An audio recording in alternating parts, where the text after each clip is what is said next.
G'day, friends, air conditioners, and other cool units.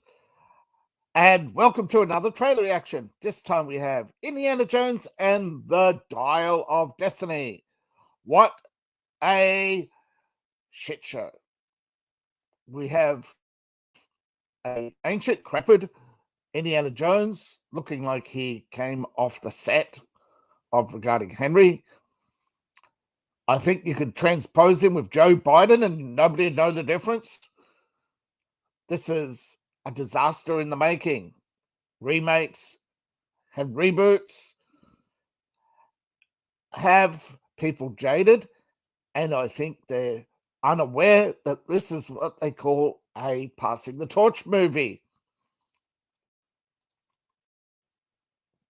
As spoiler alert, the toys are out, and the first off the production line is Indiana Fleabag and the Temple of a Doomed movie. Now, Dial of Destiny doesn't fit with the action-adventure genre. First, it's in the wrong time period. It's not set in the 1930s. It's not a young man setting off for adventure and self-discovery. This is what failed with The Last Crusade. They were too old. And all we got was, we're too old for this shit. Now, I'm not against old people in the movies. I think they could have sold the Last Crusade as The Last Crusade. And no need for the Crystal Skull or the Temple of Doomed movies. The MacGuffin 2.0 is what? I don't see or anything that connects this to the last movies. I mean, let's face it. They're connected to religion, Nazis. They're doing it again. This time it's a fake MacGuffin, and it's a what if. Marvel What If. It was so popular. We know George Lucas gave up. Steven Spielberg walked away and George Lucas gave up. But then came Marvel What If.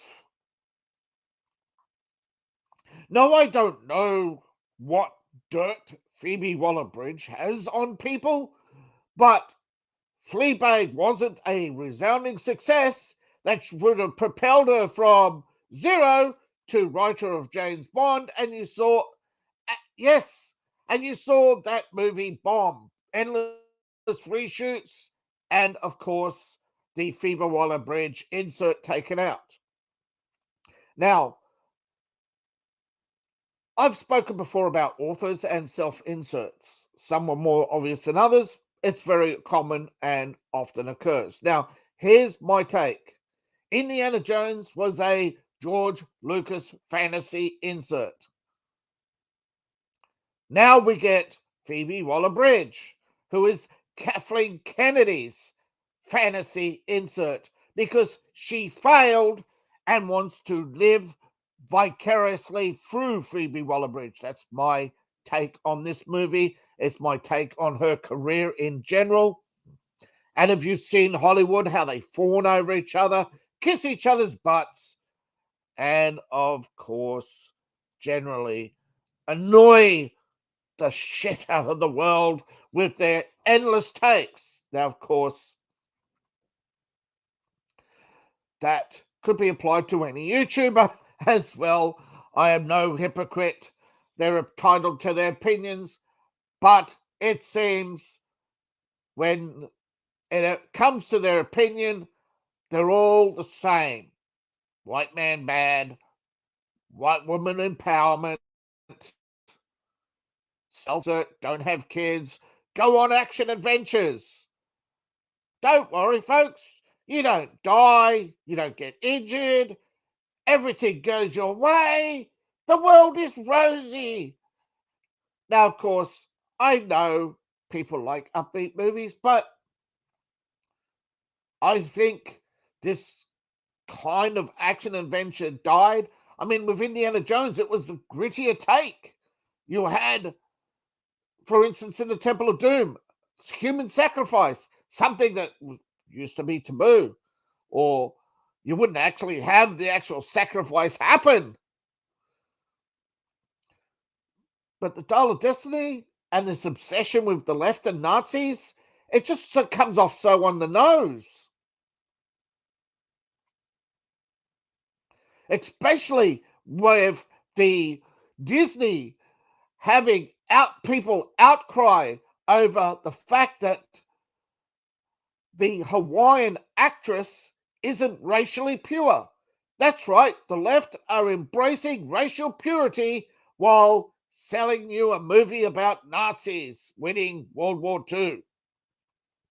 Let that sink in. It's What If meets Regarding Henry, and of course, Kathleen Kennedy insert, which of course she tried with Ray, and she's going to try again with Ray. And yes, I know Ray is not, that's not the actress's name, but the actress's only best performance is a naked corpse before being projected. And of course, they're saying that's keeping in tradition with Star Wars. No, that's keeping in tradition with the cheap budget that Star Wars had to shoot with. And out of $100 million, I mean, what did George Lucas only spend? 73?